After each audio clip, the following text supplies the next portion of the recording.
தலைவர் ஜே குருவின் வாழ்க்கை வரலாறு படத்திற்கு தடை கோரி வழக்கு பதிவுப்பட்டுள்ளது. ஜே குருவின் மனைவி கல்யாணி தொடர்ந்த வழக்கில் இயக்குனர் கௌதமன் பதிலளிக்க உத்தரவு பிறப்பிக்கப்பட்டிருக்கிறது. வரும் மே 15ஆம் தேதிக்குள் பதிலளிக்க இயக்குனர் கௌதமனுக்கு சென்னை உரிமையியல் நீதிமன்றம் ஆணை பிறப்பித்திருக்கிறது. அதனை முக்கிய செய்தியாக பார்க்கிறோம். ஜே குருவின் வாழ்க்கையை மையமாக வைத்து படையாண்ட மாவீரா என்ற படத்தை கௌதமன் இயக்குகிறார்.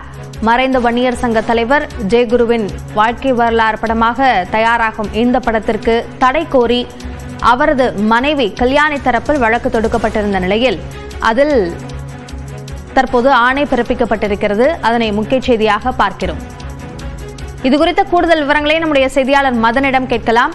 மதன், இந்த வழக்கில் மனுவில் என்னென்ன அம்சங்களை குறிப்பிட்டிருக்கிறார் அவர் ஜே குருவின் மனைவி கல்யாணி? ஜே குருவின் மனைவி கல்யாணி மற்றும் அவருடைய மகள் விருதாபிகை ஆகியோர் தான் சென்னை உரிமையியல் நீதிமன்றத்தில் இந்த மனுவை தாக்கல் செய்துள்ளார்கள். அதாவது வன்னியர் சங்க தலைவராகவும் பாட்டாளி மக்கள் கட்சியின் சட்டமன்ற உறுப்பினராக இருந்த ஜே குருவின் வாழ்க்கை திரைப்படமாக எடுக்க தங்களுடைய குடும்பத்தினர் திட்டமிருந்தார்கள். ஆனால் பாமக நிறுவனர் ராமதாஸுக்கு மிக நெருக்கமான இயக்குநராக உள்ள கௌதமன் படையாண்ட மாவீரா என்ற பெயரில் தற்போது ஜே குருடைய வாழ்க்கையை மையமாக வைத்து திரைப்படத்தை தங்களுடைய அனுமதி இல்லாமல் எடுத்துள்ளதாக தெரிவித்துள்ளார்கள்.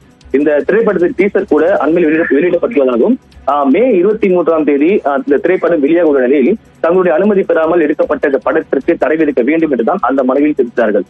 குறிப்பாக ஜே குரு மரணமடைந்த போது அவருடைய உடலை குடும்பத்தை பார்க்க விடாமல் பாமக நிறுவனர் ராமதாஸ் மற்றும் அன்புமணி ராமதாஸ் ஆகியோர் தடுத்ததாகவும் ஜே குருடைய மரணத்தில் தங்களுக்கு சந்தேகம் இருக்கும் நிலையில் ராமதாசுடைய மிகப்பெரிய ஆதரவு பெற்ற இயக்குனர் கௌதமன் படையாண்ட மாவீரர் திரைப்படத்தை அனுமதி பெறாமல் எடுத்ததாக தெரிவித்துள்ளார்கள். அது மட்டுமில்லாமல் இந்த திரைப்படத்தில் ஜே குருவை தவறாக சித்தரிக்கும் வாய்ப்புள்ளதாக தெரிவித்துள்ளார்கள்.